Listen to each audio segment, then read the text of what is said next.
जय हिंद दोस्तों, स्वागत है आप सभी का आपके अपने YouTube चैनल जैकपुर पे। आज का ये वीडियो काफ़ी इंपॉर्टेंट होगा दोस्तों ज़िंदगी में ना जीत उन्हीं को होती है जो शुरू करने की हिम्मत रखते हैं और पूरा जज्बा रखते हैं अपने अंदर।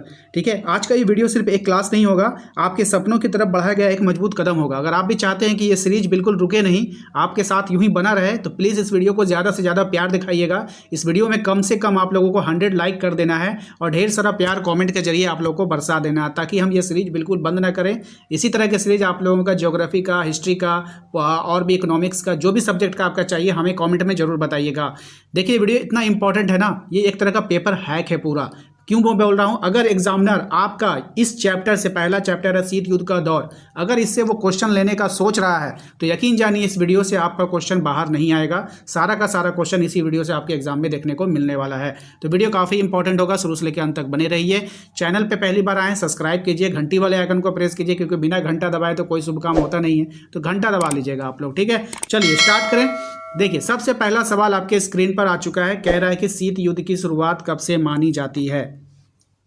सबको आंसर करना है। आप लोग हमसे पहले आंसर करने का कोशिश कीजिए, मन में कीजिए, कमेंट में कीजिए, लेकिन आप लोग का बोलते हैं ना, आप लोग कमेंट में आंसर किया कीजिए, ठीक है। चलिए एक का आंसर क्या दिए आप, 2 का आंसर क्या दिए, 3 का आंसर क्या, इस तरह से सब लोग कमेंट कीजिए। अब आप लोगों का पेपर है एकदम एग्जाम के जैसा होगा, ठीक है ना। एकदम बिल्कुल इस तरह से आप लोग को वीडियो देखना है, ऐसा देखना है कि मानो आप लोग एग्जाम दे रहे हो। बिल्कुल कंजूसी मत कीजिएगा कमेंट करने में, पूरा आंसर का कमेंट कीजिए, मत कीजिए हमें कोई कमेंट मत कीजिए, बातें मत कीजिए। लेकिन कम से कम इतना तो लिख सकते हैं, हाँ भाई 1 का बी होगा, 1 का सी होगा, 1 का डी होगा, इस तरह से तो कमेंट कर सकते हैं ना। क्वेश्चन नंबर 1 का आप क्या आंसर करे हो, तब तो मैं भी सबका कमेंट देखता हूँ, मुझे भी पता चलता है कि यहाँ कौन क्या आंसर कर रहा है, कितने बच्चे मन लगाकर पढ़ रहे हैं। तो इस तरह से आप कीजिए। तो देखिए इसका राइट आंसर हो जाएगा ऑप्शन नंबर सी, 1945 के बाद हो जाएगा। चलिए फैक्ट जान लेते हैं। फैक्ट क्या है कि 1945 में द्वितीय विश्व युद्ध की समाप्ति के बाद अमेरिका और सोवियत संघ के बीच तनाव तेज हो गया था। क्या हो गया था? तनाव हो गया था, जिससे कि शीत युद्ध कहा गया। इसी को हम लोग क्या बोलते हैं? शीत युद्ध कहा बोला था। किसके किसके बीच? अमेरिका और सोवियत संघ, ठीक है, याद रखिएगा। क्वेश्चन नंबर 2 के बीच में आते हैं। क्वेश्चन नंबर 2 में कह रहा है कि कौन से 2 गुटों के बीच शीत युद्ध चला था। अभी हमने फैक्ट चेक किया ना ऊपर में, अभी हमने फैक्ट चेक किया ना। अब बोलो फैक्ट कितना इंपॉर्टेंट होता है? अमेरिका और सोवियत संघ हो जाएगा, ऑप्शन नंबर बी हो जाएगा, ठीक है। मतलब क्वेश्चन कुछ भी पूछ सकता है आपसे, फैक्ट से भी क्वेश्चन आ सकता है, डायरेक्ट क्वेश्चन से भी क्वेश्चन आ सकता है। आइए इसके फैक्ट को देख ले। अमेरिका पूंजीवादी का समर्थक था, जबकि सोवियत संघ जो है साम्यवाद का। इसी कारण उन दोनों में क्या हो गया था? टेंशन हो गया था, ठीक है। आइए क्वेश्चन नंबर 3 पे आते हैं। क्वेश्चन नंबर 3 में कहा गया है कि निम्नलिखित में से कौन शीत युद्ध का प्रमुख कारण रहा है। शीत युद्ध का जो प्रमुख कारण रहा है वो पहचानना है। धार्मिक विवाद था, बिल्कुल सही बात है। अमेरिका एवं सोवियत संघ के बीच सैन्य मतभेद था, ये भी सही बात है। युद्धकालीन निर्णयों का अतिक्रमण था, ये भी सही बात है। तो उपयुक्त में से सभी इसका राइट आंसर हो जाएगा। तो देखिए यहाँ पे क्या लिखे हैं, विचारधारात्मक मतभेद था शीत युद्ध का मूल कारण। अगर आपसे बोल ले इसका मूल कारण क्या होगा, तो इन दोनों का विचार ही नहीं मिल रहा था आपस में, है ना। जब किसी का विचार नहीं मिलता है तो ये लोग क्या करते हैं, अपने में लड़ने लगते हैं। नाटो की स्थापना कब हुई थी? मोस्ट इंपॉर्टेंट सवाल है ये। तो नाटो की जो स्थापना हुई थी वो हुई थी आपका अप्रैल 1949 में, ठीक है। आइए इसके फैक्ट को देख लेके। फैक्ट है आपका, नाटो का पूरा नाम क्या था? North Atlantic Treaty Organisation. Exam में पूछा जा सकता है, इंपॉर्टेंट है, याद रखिएगा, ठीक है। आइए अगले सवाल पे आते हैं। क्वेश्चन नंबर 5 में कहा गया है कि नाटो की स्थापना का मुख्य उद्देश्य क्या था। तो नाटो की स्थापना का मुख्य उद्देश्य था सोवियत प्रभाव के विस्तार को रोकना, सोवियत के प्रभाव के विस्तार को रोकना, ठीक है। नाटो सोवियत संघ के विरुद्ध एक सैन्य संगठन था, इसी के जो है बनाया गया था। नाटो की स्थापना के समय कितने सदस्य देश शामिल थे, आपको बतानी है। तो देखिए इसका राइट आंसर हो जाएगा आपका नाटो की स्थापना के समय, ठीक है। नाटो की स्थापना के समय जो सदस्य देश थे वो 12 थे। नाटो कितने थे? 12 थे। और अभी कितने हैं प्रेजेंट में? तो अभी जो है लगभग 30 से अधिक सदस्य देश हैं, इसको याद रखिएगा। अगले सवाल पे आते हैं। क्यूबा मिसाइल संकट के समय अमेरिका का राष्ट्रपति कौन था, ठीक है। तो इसका राइट आंसर हो जाएगा जॉन एफ कैनेडी। कौन था? जॉन एफ कैनेडी था, ठीक है। आइए इसके फैक्ट को जान लेते हैं। यह संकट 1962 में हुआ था और दुनिया परमाणु युद्ध के करीब पहुंच गई थी, ठीक है। बात समझ में आया? शीत युद्ध के समय शक्ति के कितने केंद्र थे? तो शीत युद्ध के समय शक्ति के कितने केंद्र थे? 2 केंद्र थे, ठीक है। तो 2 केंद्र थे, कौन कौन? एक अमेरिका और एक सोवियत संघ। आइए अगले सवाल पे आते हैं। सोवियत संघ में साम्यवादी शासन की स्थापना कब हुई? तो यह स्थापना हुई थी 1917 में। Option number A correct answer हो जाएगा। फैक्ट की बात करेंगे, 1917 में रूसी क्रांति ने साम्यवादी शासन की नींव रखी थी। साम्यवादी शासन की नींव किसने रखी थी? रूसी क्रांति ने 1917 में। अगले सवाल पे आते हैं, 1917 में रूस में साम्यवादी राज्य की स्थापना किसने किया था? तो इसका राइट आंसर क्या हो जाएगा? लेनिन। कौन किया था? लेनिन ने किया था। मोस्ट इंपॉर्टेंट सवाल है, ध्यान रखना है आप सभी को।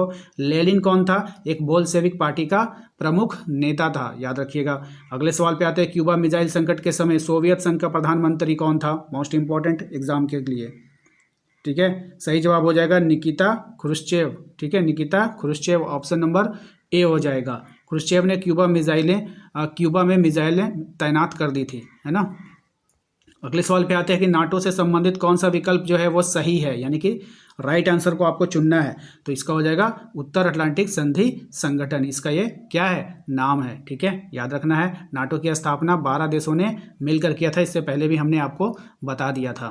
अगले सवाल पे आते हैं, क्वेश्चन नंबर 13 में कहा गया कि किसके प्रयास से गुटनिरपेक्षता की नीति अस्तित्व में आई? किसके प्रयास से आई थी? तो Gamal Abdul Nasser, Jawaharlal Nehru, marshal Joseph Broz, Tito, उपयुक्त में से सभी। इसको टीटो के नाम से भी जाना जाता है, ठीक है, तो याद रखिएगा। नाम के 3 प्रमुख नेता थे, कौन कौन थे? नेहरू, टीटो और नासिर, ठीक है, इस बात का ध्यान रखिएगा। अगले सवाल पे आते हैं कि मार्शल योजना क्या थी, आपको बतानी है। तो मार्शल योजना क्या था? यूरोप के पुनर्निर्माण हेतु अमेरिकी सहायता, ठीक है। इसका नाम अमेरिकी विदेश मंत्री जॉर्ज मार्शल के नाम पर पड़ा था। अगले सवाल पे आते हैं, क्वेश्चन नंबर 15। कहा गया है कि शीत युद्ध गर्म बिंदु किसे माना जाता है? तो शीत युद्ध का जो गर्म बिंदु माना जाता है, क्यूबा मिसाइल संकट का जो दौर था उसे ही माना जाता है, ठीक है। यह शीत युद्ध का सबसे तनावपूर्ण दौर था। अगले सवाल पे आते हैं, प्रथम गुटनिरपेक्ष सम्मेलन के जो अध्यक्ष थे वो कौन थे? तो ये थे मार्शल टीटो, ठीक है। ऑप्शन नंबर डी हो जाएगा। पहला सम्मेलन इसका कहाँ पे हुआ था? 1961 में बेलग्रेड में हुआ था, याद रखिएगा। नेक्स्ट है आपका, किस देश ने नाटो में अमेरिकी नेतृत्व का विरोध किया था? कौन से देश ने किया था? तो फ्रांस ने किया था। ऑप्शन नंबर बी हो जाएगा। फैक्ट की बात करेंगे तो फ्रांस ने 1966 में नाटो की सैन्य संरचना से दूरी बना ली थी, ठीक है। अगले सवाल पे आते हैं, क्वेश्चन नंबर 18 में कहा गया कि गुटनिरपेक्षता की नींव रखने में किस भारतीय नेता का प्रमुख योगदान था? सही जवाब हो जाएगा Jawaharlal Nehru. Option number C इसका करेक्ट आंसर होगा। नेहरू गुटनिरपेक्ष आंदोलन के संस्थापक नेताओं में से एक थे। अगले सवाल पे आते हैं, गुटनिरपेक्ष देशों का शिखर सम्मेलन नई दिल्ली में कब आयोजित किया गया? राइट आंसर हो जाएगा 1969 में, ठीक है। फैक्ट की बात करेंगे, इस सम्मेलन ने भारत की अंतर्राष्ट्रीय भूमिका को मजबूत किया, ठीक है। नेक्स्ट आते हैं अगले सवाल पे, पूर्व बनाम पश्चिम का संबंध किससे है? तो पूर्व बनाम पश्चिम का जो संबंध है वो शीत युद्ध से है। किससे है? शीत युद्ध से है, ध्यान रखिएगा इसका। फैक्ट की अगर हम बात करें तो पूर्व मतलब आप किसको जानते हैं? सोवियत गुट को, और पश्चिम मतलब अमेरिकी गुट को, ठीक है। तो ध्यान रखिएगा, क्वेश्चन था पूर्व बनाम पश्चिम का संबंध किससे है, ठीक है, शीत युद्ध से है। तो पूर्व का मतलब सोवियत और पश्चिम का मतलब अमेरिका, ठीक है। ये 2 गुट में बटा हुआ था ना, तो ये दोनों का नाम हो गया।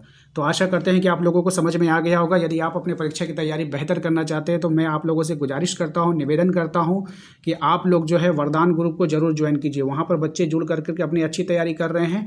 उनको प्रॉपर वे में नोट्स उपलब्ध कराया जा रहा है, प्रीवियस ईयर क्वेश्चन दिया जा रहा है, मॉडल पेपर सॉल्यूशन उपलब्ध कराया जा रहा है।